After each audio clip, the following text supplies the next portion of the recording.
ubutumwa bwa mbere rero twobaha nuko abantu bose baba ababitsa amafaranga yabo muri iyi banki canke mu yandi mabanki canke mu yandi mashirahamwe ajejwe kushingura amafaranga, umuntu wese azobona yuko amafaranga yiwe yabuzwe yazimiye mu buryo budasiguritse akayabura mu bubiko bwiwe, akanabaza mbere nabo bakora muri ayo ubwo bubiko ntibabibone, tumusaba ko yoca yitura inzego zijejwe amatohoza kugira ngo zikora amatohoza. Murabona yuko ziyakora kandi zigatinda zigafata abo bantu bababibi. Kigira ubutumwa bugira kabiri nubwo gusaba abo bantu bose barongoye ububiko bw'amafaranga y'abene gihugu, bamenyesha yuko amafaranga babitse atari iwabo, abene gihugu nibo babahaye akazi, ni itungo ry'abene gihugu. Tukabasaba rero kongereza inguvu mu gukingira iri tunga ry'igihugu, iri tungo ry'abene gihugu, mu gushiraho uburyo butandukanye bwo gukingira ubwo bubiko bw'abene gihugu. Bashireho vya vyuma bifata amasanamu bikabona umuntu wese n'ivyo bari kwarakora, bongere bakurikirane neza cyane, bakurikiranire hafi ku munsi abakozi babo. Murabona yuko ubusuma bwose bwabaye iyo hataba umukozi wabo wo muri ubwo bubiko ntivyari gukunda. Rero bakurikirane neza abakozi babo, bibuke yuko bacungiye itunga bene gihugu, bacungiye itunga igihugu tari amafaranga yabo. Abagabo bane harimwo mbere no gukora mu banki Bankobu ngo baragisibije mu kwiba muri iyo banki ku makonte y'abanywanyi babikayo amafaranga. Aba bagabo rero hamwe n'abandi bamaze gushikanwa mu ibohero gikuru rya Mpimba, eka mbere ngo hari n'abatarafatwa ngo barakiyogeje mu kwiba amafaranga rero muri iyo banki. Ibi tukabishikirizwa na Pierre Nkurikiye, umuvugizi w'ubushikiranganje bw'umutekano, intwaro hagati mu gihugu n'iterambere. Hari mu kiganiro rero yahaye amenyesha reka twumvirize ibitari bike yadushikirije ubuhinga bakoresha mu kwiba ayo mafaranga n'impanuro aha abajejwe amabanke n'ama microfinance. Tumwumvirize. Ndayisenga Federico akunda gukoresha amazina iyo ariko ariba amazina ya Ndayisenga Joel, Kwizera Damien cangwe Ndayisenga Jeremy. Uwo wa mbere, wa kabiri ni Ndayisenga Patrick batazira Kamarade, wa gatatu ni Musukwa Amuri akunze kwiyita amazina atandukanye nawe nyene yari ko ariba, akunze kwiyita amazina ya Ndikumana Amuri canke Nditije Amuri yari ko ariba, hamwe na Chokumpa Willy Blonde, uyu asanzwe ari n'umukozi w'ibanki ya Bankobu. Ni igice ca kabiri c'umugwi w'abasuma karuhariwe bari bagize iminsi bagisibije mu gukora ubusuma ku bantu cankwa amashirahamwe abika amafaranga yabo mu banki ya Bankobu. Aba rero baharutse gufatwa mu mpera z'uku kwezi kw'icenda twaraye kurangiye. Bakaba rero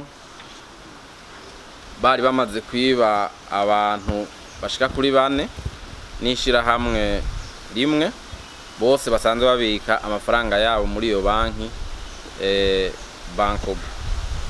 Umuntu wa mbere bivye ni umupfasoni Kanyange Marie Louise, bakaba bamwivye amafaranga ashika ku miliyoni 113 n'ibihumbi 635 vy'amarundi, aho hari mu kwezi kwa kane itariki 19 z'ukwezi k'umunani uyu mwaka nyene. Wa kabiri bivye nishira hamwe Charité Business Company, uwo nawe bo bemera yuko bamutwaye imiliyoni 19 n'ibihumbi 700 y'amarundi,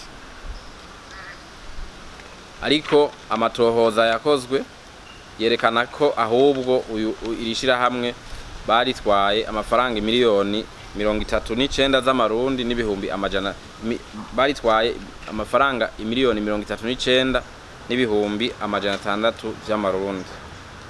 uwa gatatu yibwe n'uyu mugwi w'ababisha n'uwitwa Ntabariza Elia, uyu nawe akaba yibwe imiliyoni 14 z'amafaranga y'amarundi. Uwa kane yibwe n'aba babisha n'uwitwa Mbonihankuye Jedeo, uyu nawe akaba yibwe imiliyoni 2 z'amarundi. Uwa gatanu ari nawe wa nyuma yibwe n'aba babisha n'uwitwa Minani Porotazi, uyu nawe bakaba bamutwaye imiliyoni 3 z'amarundi. Kungene babigenza rero, hariho uko ari bane, hariho umukozi wo muri iyi banki, uyu yitwa Cokumpa Willy Blonde, niwe agenzura ubushinguro bw'abantu bose cyangwa amashirahamwe abika amafaranga muri iyi banki, agaca akaraba hari menshi, agaca ahereza izo nimero, ubwo bushinguro bwose nimero agaca zihereza aba basuma. Muri aba hariho uyu mukongomani yitwa Musukwa Amuri, mwumvise ko itazira nani mazina menshi. We afisa akazi ko guca yigana imikono ya bene yaba babikije amafaranga ngaha, kayigana, hanyuma bagaca bafatanije bose ko ari bane, bagaca bagenda biyita ko ari bo bene ayo ubwo bubiko, bagaca barondera impapuro za magendo bakazandika ko, bagaca bagenda bagaca batora amafaranga yose bayivye muri buno buryo. Icyo twamenyesha nuko aba bane tuberetse ngaha uno munsi ari igice kigira kabiri cy'uyu mugwi w'ababisha. Igice ca mbere carafashwe n'inzego nyene zijejwe gutohoza, hanyuma kirarungikwa ububaza bageze mu gasho hariya mu Mpimba, naco cari kigizwe n'aba abakurikira bari hariya mu Mpimba. Ni uwitwa Hakizimana Alfred, Caporal Chef Mugisha Eric, Ntirampeba Zefire hamwe na Kariwabo Serge. Kincho gice ca mbere c'umugwi w'ababisha.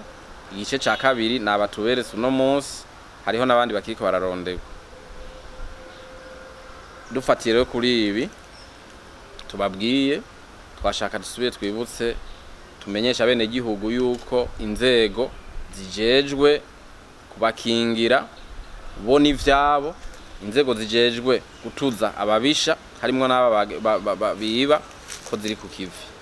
Murabona yuko aba basuma arabasuma karuhariwe bakoresha n'ubuhinga buhanitse byo mu kwigana no mu gukoresha ivyiganano, gushika naho biba aho abandi babazi ko ariho bakwiye kuja gushingura amafaranga yabo akaba mu mutekano. Murabona yuko inzego ziwacu ari inzego z'abahinga bakoresha ubuhinga kandi bagatinda bagafata aba bakoze ivyaha nk'ibi. Ubutumwa bwa mbere rero twobaha nuko abantu bose baba ababitsa amafaranga yabo muri iyi banki canke mu yandi mabanki canke mu yandi mashirahamwe ajejwe kushingura amafaranga, umuntu wese azobona yuko amafaranga yiwe yabuzwe, yazimiye mu buryo budasiguritse, akayabura mu bubiko bwiwe, akanabaza mbere nabo bakora muri ubwo bubiko ntibabibone, tumusaba ko yoca yitura inzego zijejwe amatohoza kugira ngo zikora amatohoza. Murabona ko ziyakora kandi zigatinda zigafata abo bantu bababivye. Kigira ubutumwa bugira kabiri nubwo gusaba abo bantu bose barongoye ububiko bw'amafaranga y'abene gihugu, bamenyesha yuko amafaranga babitse atari iwabo, abene gihugu nibo babahaye akazi, ni itungo ry'abene gihugu. Tukabasaba rero kongereza inguvu mu gukingira iri tunga ry'igihugu, iri tungo ry'abene gihugu, mu gushiraho uburyo butandukanye bwo gukingira ubwo bubiko bw'abene gihugu. Bashireho vya vyuma bifata amasanamu bikabona umuntu wese n'ivyo bari kwarakora, bongere bakurikirane neza cyane, bakurikiranire hafi ku munsi abakozi babo. Murabona yuko ubusuma bwose bwabaye iyo hataba umukozi wabo wo muri ubwo bubiko ntivyari gukunda. Rero bakurikirane neza abakozi babo, bibuke yuko bacungiye itunga bene gihugu bacungiye itunga igihugu atari amafaranga yabo.